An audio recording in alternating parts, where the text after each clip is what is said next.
Good morning, everybody. I want to extend my appreciation to the George Washington University, the Elliott School of International Affairs, and Jennifer Cook, the director of the Institute for African Studies, for inviting me to give this address today.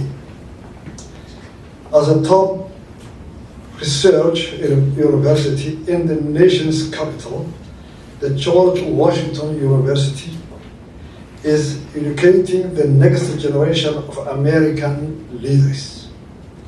It is therefore a great pleasure and honor to me and to my delegation to speak to you all about Somaliland and the future of our region, Horn of Africa. I'm also happy to be speaking today, and my delegation is here today, a university named after the great leader of America's effort to gain independence and international recognition from the international community. Somaliland today also enjoys independence, but continues to work towards recognition that was vital in America's success as a young nation. Somaliland is located in the Horn of Africa. Somaliland is a former British colony, protectorate, with its international borders. Somaliland gained its independence on 26 June 1960, and after 5 days voluntarily made a union with Somalia, which was Italian colony. Somaliland's population is 4.5 million. Area of Somaliland is 167,200 square kilometers. 167,200 kilometers. Type of governance: Democratic Republic of Somaliland, multi-political party, presidential, 2 chambers of parliamentary system, House of Representatives and the House of Lords, or what we call the House of Elders. 6 elections, freely contested with 1 man and 1 vote. Fulfills all the requirements of a sovereign state, but unluckily, till today, not recognized by the international community. Somaliland is a peaceful country. For the last 33 years, there were only 2 events of extremist attacks in Somaliland. One was in 2008. It was an explosion in 2 offices in Hargeisa. The other one, it was 2004, with the attack in a secondary school, and they killed 2 teachers of UK citizens.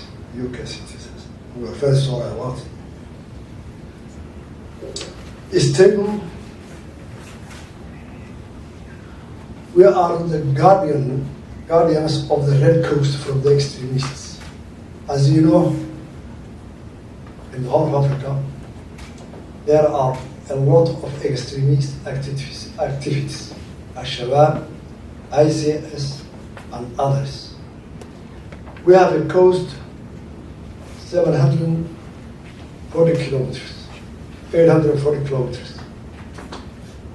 For the last 33 years, no piracy in our coasts, on our sea. No Al-Shabaab activities.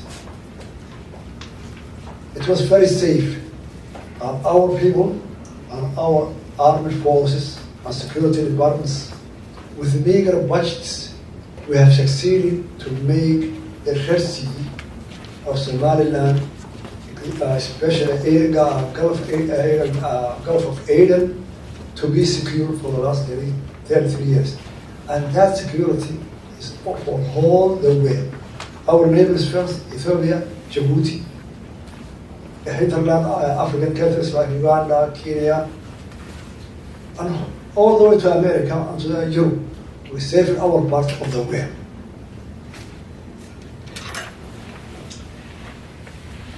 Somaliland achieved for the last 33 years to rebuild its cities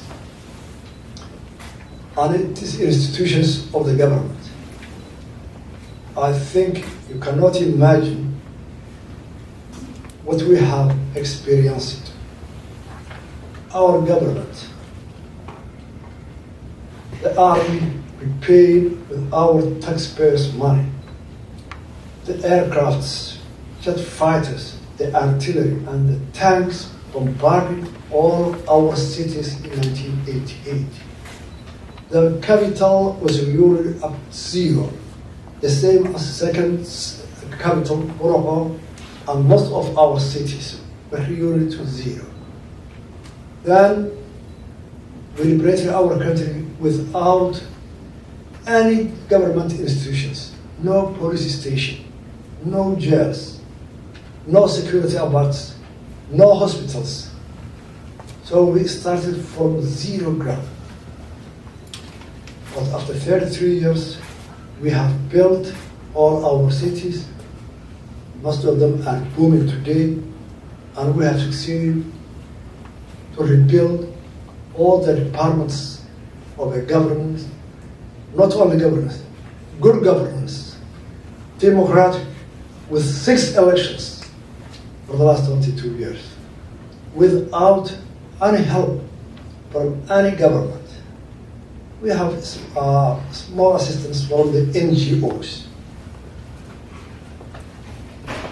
So, we rebuilt educational departments, and today we have built over 1,000 schools in our regions. And in every region, 6 regions, every region built a university. We built health department, over 400 healthcare centers, hospitals, MCH, clinics, and referral hospitals in the capital and in the capitals of the main regions. Somaliland is proud of that. It's a liberal free market, absolutely free market of economy. 90% of our GDP is in the hands of the business people, the market. GDP of Somaliland is 3 billion in the year 2021. International trade, 1.6 billion in the year 2020.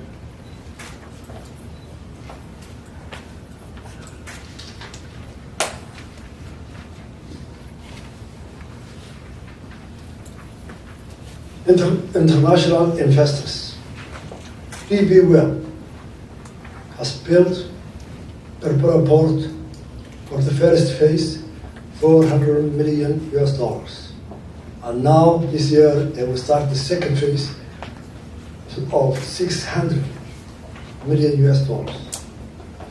ADDF, Coca-Cola, General Energy, CBS of Taiwan, which is exploring an oil in our country.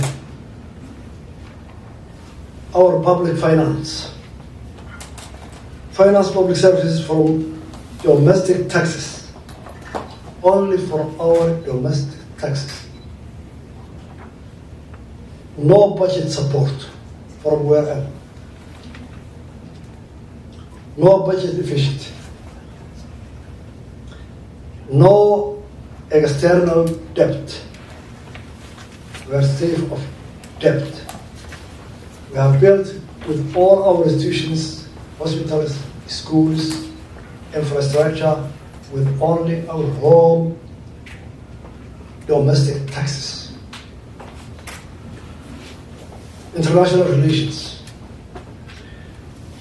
We have representatives in 28 countries all over the world. Consulates in Hargeisa are from Kenya, from Djibouti, Ethiopia, United Arab Emirates, Turkey, Taiwan, and offices from Denmark and UK.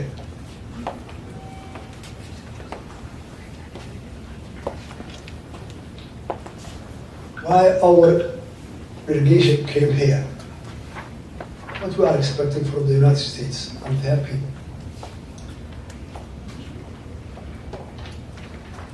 As our delegation, our main goal was to explain to the people of the United States, as much as we can reach, their intellectuals, their politicians, and their leaders about the case of Somaliland. Our main goal is to get a recognition from the international community and to convince intellectuals, leaders, and politicians in our case. Because for the last 32 years, we were internally building the country. So we must first clean our house, to build our internal institutions.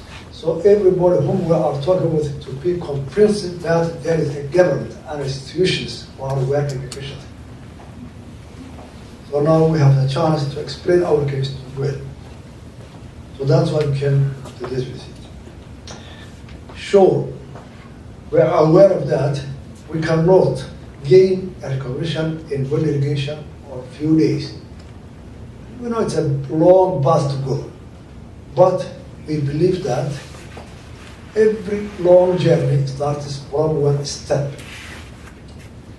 So we have now explaining to the United States administration when we met them, since we are starting to explain our case and our goal is recognition, we need now to start an engagement in many fields. Engagement and to work, to cooperate. Our country locates a very strategical position in the world. The Red Sea, our border, the furthest western border, the historical town of Zaira, is only 70 kilometers from the Bab-el-Mandeb. I think over 35% of world trade goes through Red Sea. Most of the extremists, Al-Shabaab and others, are in our neighbors, in the Horn of Africa. So we kept here to have an engagement with the United States administration for the safety of their country and for the safety of the world trade. Besides this delegation, there was another delegation with us. It was all businessmen.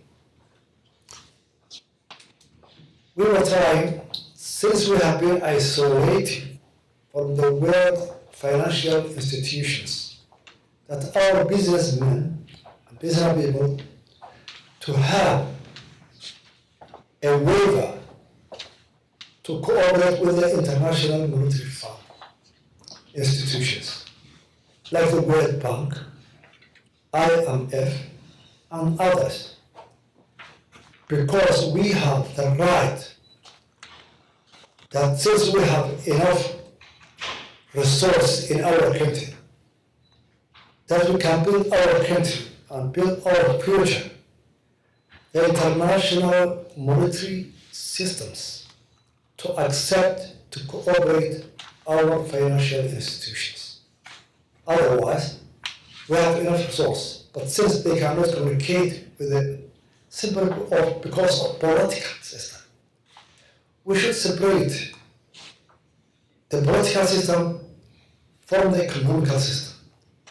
Otherwise, Somaliland will be like a surrendered people. Why? So that's what we were explaining for the last week. All the financial institutions, international institutions, and here are our advisors. Luckily, most of Dr. Ismail was about 35 years or more, maybe 40 years. He was a staff of the senior staff of the World Bank. So we're explaining them why.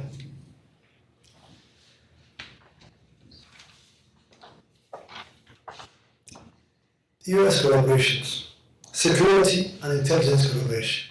We propose the Coast Guard training, our Coast Guard training. Investment in natural resources, minerals and oil. Contribution to the development of Berbera at the Salama corridor. The United Arab Emirates have built our port to extend it, and they have built a corridor between Somaliland and Ethiopia. But there are many countries in the region which are landlocked.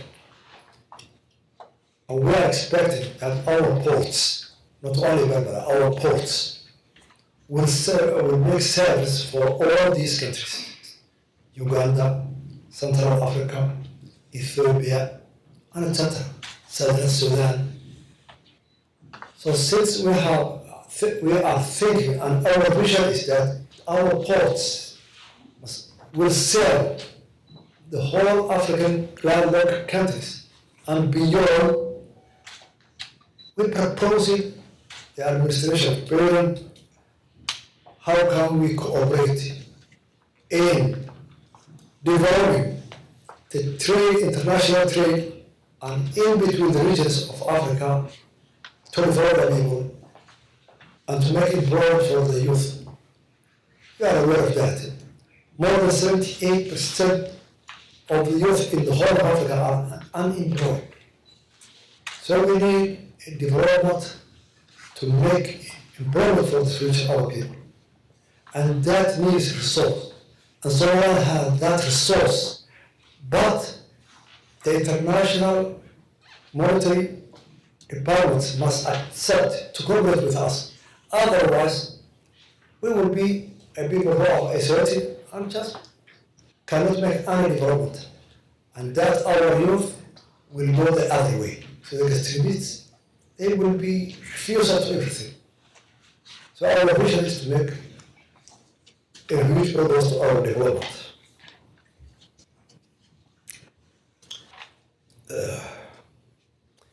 Elections and democracy. In our country, we have our people voting for Democratic Republic of Somaliland, 97% of our population, 97%, almost 100%. And still, they believe it. But to us, since we are now a country rebuilding from zero our government, we have a huge problem with the democracy challenge. First, in 5 years, we have every 5 years, 3 elections. This year, the president, next year, the parliament, next year, the local government. The expenses of these elections is very huge to us. Second, that this year, it's a presidential election, and there is a campaign, and there will be a conflict between the parties, between the class of the society, between the regions. Then the election will go on. Whole next year, we are going to make peacemaking between reconciliation, between conflicts of the effects of the election. Third year, there's a parliamentary, the same. Lot of experts, then campaigning, then peacemaking, conflict resolutions after that. Third year, the local governments. So, we want to build our institutions' capacity. Political parties, the election committees, the people, and our youth were unemployed. They were expecting every year, election after election, to get unemployment, to get a progress, to build industry so that they can work for. So they're asking me as a president and every politician, well, election, what's after election? So we came here to have a capacity building of the experience of this country and others of democracy to help us how democracy will survive in Africa and developing countries. What's new to it? We were expecting cooperation in that field.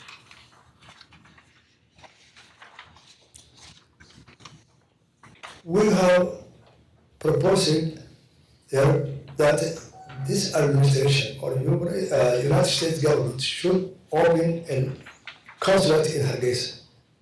Why? In the summertime, nearly 20,000 American citizens go their holidays, their children and families to Somalia. So they need consulate service. They need unserviced consulate.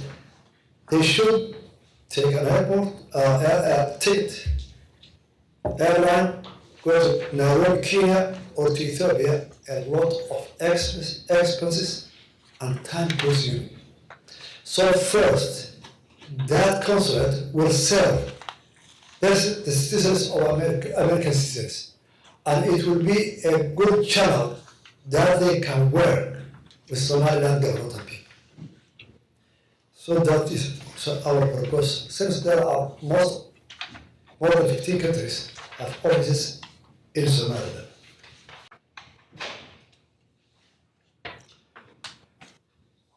The US aid will go through USA office and others. It goes through Mogadishu because the United Nations have, when we ask them, since it's a humanitarian assistance, why don't you give to Somaliland directly? For example, COVID-19.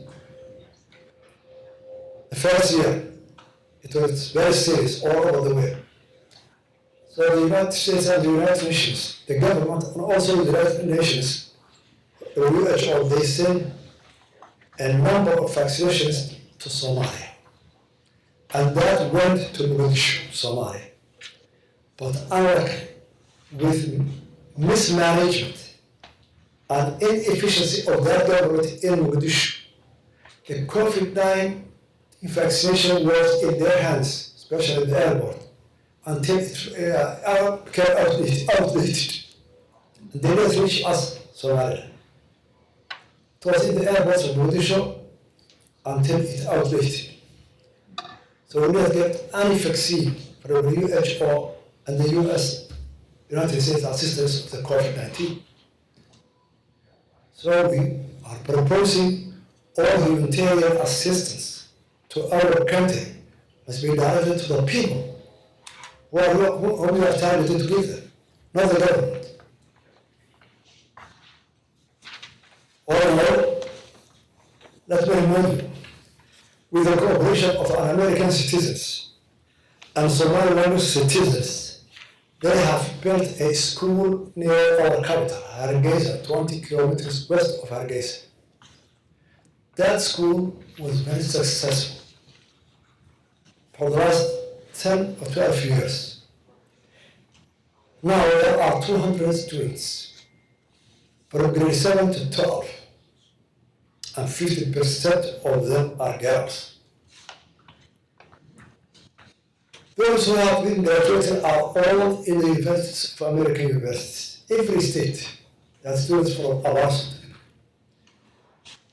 That was a very good example. If we cooperate with the American citizens in every field, hospital, business, education, and any other field, that school is a good example that we can follow, and I hope young leaders, tomorrow leaders, you will remember Somaliland and its situation, which I have stated here. Thank you very much to you all.